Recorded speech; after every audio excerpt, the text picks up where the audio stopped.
ગોઠણના ઘસારાની પ્રિકોશન્સની ચર્ચા અને એ સિરીઝમાં હવે આપણે હજુ આગળ વધીએ છીએ.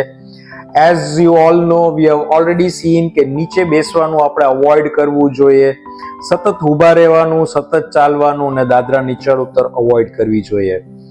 આનાથી આપણે ધારો કે હજુ પણ આગળ જઈએ તો આપણે શું કરી શકીએ અથવા હવે આપણે બીજી કઈ વિશેષ વસ્તુઓનું ધ્યાન રાખવું જોઈએ.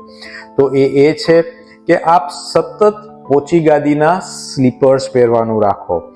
એનો મતલબ કે ઘરમાં પણ આપને ખુલ્લા પગે નથી ચાલવાનું, ઘરમાં પણ આપને પોચી ગાદીના સ્લીપર્સ પહેરીને રાખવાના છે. ખુલ્લો પગ જમીનને ના અડકે એ બેસ્ટ વસ્તુ છે.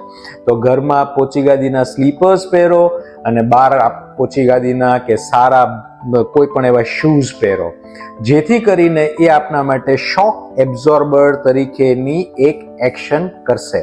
એટલે દેટ ઇઝ વેરી ઇમ્પોર્ટન્ટ કે ખુલ્લા પગે નહીં ચાલવાનું. ઘણા જ કોમનલી એવું પૂછતા હોય છે કે ગરમ શેક કરવો કે ઠંડો શેક કરવો. વેલ, જે ઓસ્ટિયોઆર્થરાઇટિસ છે એના માટેનો જે બેસ્ટ શેક છે એ બરફનો શેક છે. હું હંમેશા બધા જ મારા સ્નેહીઓ અને દર્દીઓને એ જ કહેતો હોઉં છું કે ice application is the best.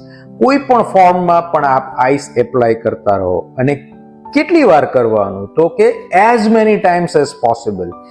આપ દિવસમાં 5 વખત કરી શકતા હો તો 5 વખત કરો, 6 વખત થઈ શકતું હોય તો 6 વખત કરો અને 10 વખત થઈ શકતું હોય તો 10 વખત કરો.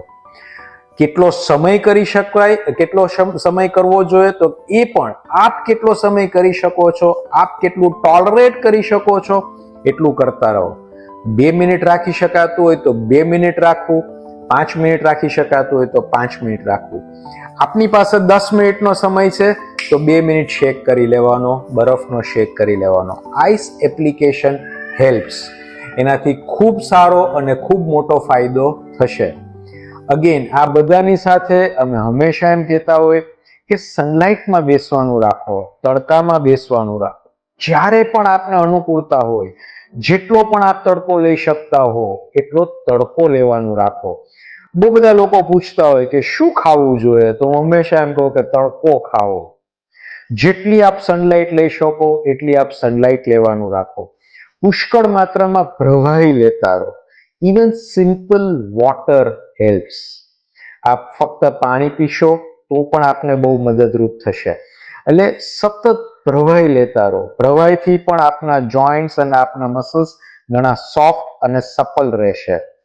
તો આ બધી જે નાની વસ્તુઓ છે એ બધાને જો આપણે સ્ટ્રિક્ટલી ફોલો કરીશું, આ બધી જે કાળજીઓ છે એ આપણે આજીવન પાડીશું, એવું જો આપણે આપણી જાત સાથે પણ વચન લઈ શકતા હોય, આપણા ઈશ્વરની સમક્ષ એ બાધા લઈ શકતા હોય, તો ચોક્કસ આપના ગોઠણના સાંધાનું સ્વાસ્થ્ય સારું રહેશે. બસ અમારી એ જ પ્રાર્થના છે, એ જ અમારી ઈચ્છા છે.